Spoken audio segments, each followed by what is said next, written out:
మిగతా డీటెయిల్ చూస్తే మాజీ మంత్రి పేర్ని నాని మాట్లాడుతున్నారు. లైవ్లో చూద్దాం. ఏదో పెద్ద ఆలోచన ఉన్నట్టు ఒకటి చెప్తాడు. నేను లెక్కేశానండి, 1,60,000 మంది సచివాలయ ఉద్యోగస్తులు ఉన్నారు ఈ రాష్ట్రంలో.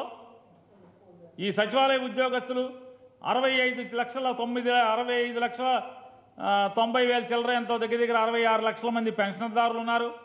వాళ్ళందరికీ లెక్కేస్తే ఒక్కొక్క సచివాలయ ఉద్యోగస్తుడికి 80 పెన్షన్లు ఇవ్వచ్చండి అని ఒకడు అంటాడు. ఎందుకండి సచివాలయ ఉద్యోగస్తులు తలుచుకుంటే ఇంటింటికి వెళ్ళి ఇవ్వచ్చు, ఇవ్వద్దని ఎవడు చెప్పాడు? సచివాలయ ఉద్యోగస్తుల ద్వారా 1,60,000 సచివాలయ ఉద్యోగస్తులందరినీ కూడా వాడి పెన్షన్లు ఇవ్వాలి. కేవలం జగన్మోహన్ రెడ్డి కుట్ర చేస్తున్నాడు, జగన్మోహన్ రెడ్డి గారి ప్రభుత్వం కుట్ర చేస్తుందని మాట్లాడతారు. ఓరు మీ పాసుగోల అసలు మామూలుగా నిన్నటి దాకా ఏం మాట్లాడారు మీరు అందరూ? చంద్రబాబు నాయుడు, పవన్ కళ్యాణ్, భారతీయ జనతా పార్టీ మీరు ఏం మాట్లాడారు? జగన్మోహన్ రెడ్డి గారు ఎక్కిన తర్వాత ఒక్క ప్రభుత్వ ఉద్యోగం నియామకం చేయలేదు. ఒక్క ప్రభుత్వ ఉద్యోగంలో ఒక్క యువకుడిని, ఒక్క నిరుద్యోగిని నింపలేదు. ఒక్క జాబ్ క్యాలెండర్ ఇవ్వలేదు.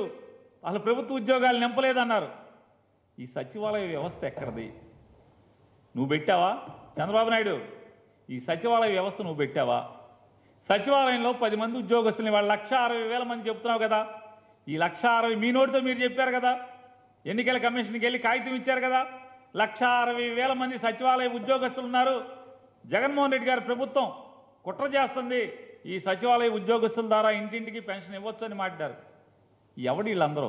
గాలికి పుట్టారా? ఎక్కడి నుంచి వచ్చినాయి? ఇవాళ ఎన్నికల కమిషన్ ఏమన్నా నియామకం చేసిందా ఈ 1,60,000 మందిని? ఎవరు వీళ్ళు? 4 ఏళ్ల క్రితం 4.5 సంవత్సరాల క్రితం వీళ్ళందరూ ముక్కుపచ్చలారన్నటువంటి, అప్పుడే కాలేజీలోంచి కాలు బయట పెడుతున్నటువంటి ఇంజనీరింగో, డిగ్రీనో, పోస్ట్ గ్రాడ్యుయేషనో చదివి అప్పుడే సర్టిఫికేట్లు తీసుకుని తలతల్లాడేటువంటి, అప్పుడే కొత్త సర్టిఫికేట్లు తీసుకుని సమాజంలోకి అడుగుపెట్టినటువంటి వీళ్ళందరూ కూడా చదువుకున్నటువంటి డిగ్రీ హోల్డర్స్. నయా పైసా లంచం లేకుండా, తప్పులు లేకుండా, మెరిట్ ఆధారంగా క్యాస్ట్ రోస్టర్ ప్రకారం ఈ 1,60,000 మీరు మీ నోటితో నిన్నటి దాకా జగన్ ఒక్క ఉద్యోగం ఇవ్వలేదు, ఈ రాష్ట్రంలో నిరుద్యోగ యువతని అన్యాయం చేశాడని మీ నోటితో మీరు నాటినటువంటి మీ నోళ్లతోనే. దేవుడు ఉన్నాడు పైన. జగన్మోహన్ రెడ్డి గారు చెప్తాడు కదా దేవుడు ఉన్నాడని.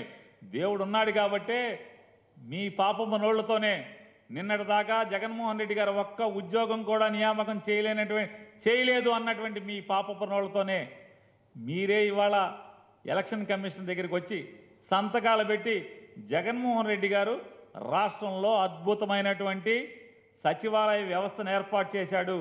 ఆ సచివాలయాల్లో 1,60,000 మంది ప్రభుత్వ ఉద్యోగుల్ని నియామకం చేశాడు. వాళ్ళ ద్వారా పెన్షన్ పంచండి అని సిగ్గు ఎగ్గు లేకుండా మీ నోళ్లతోనే మీరు సమాజానికి, ప్రపంచానికి జగన్మోహన్ రెడ్డి గారు చేసినటువంటి మంచికి మంచి చెప్పేటువంటి మనిషిగా మీరు ఇవాళ మారారు. దేవుడు సాక్ష్యం ఇదంతా కూడా. ఇవాళ మీరు మాట్లాడతారు జగన్మోహన్ రెడ్డి గారు 2 లక్షల పైబడి అన్ని శాఖల్లో కలిపి 2 లక్షల పైబడి ఉద్యోగాలు ఇచ్చారన్న దానికి 1,60,000 మీ నోటితోనే చెప్పారు.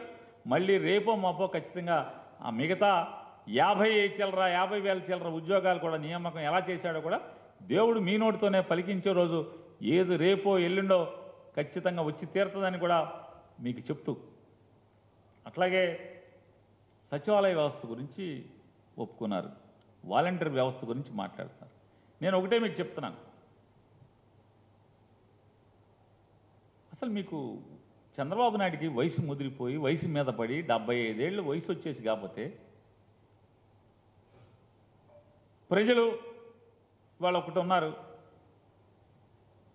చంద్రబాబు నాయుడు కానీ లేదా జగన్మోహన్ రెడ్డి గారు కానీ 5 ఏళ్ల పరిపాలన చూసి ఓటేస్తారా? 5 ఏళ్ల పరిపాలన చూసి ఓటేస్తారా?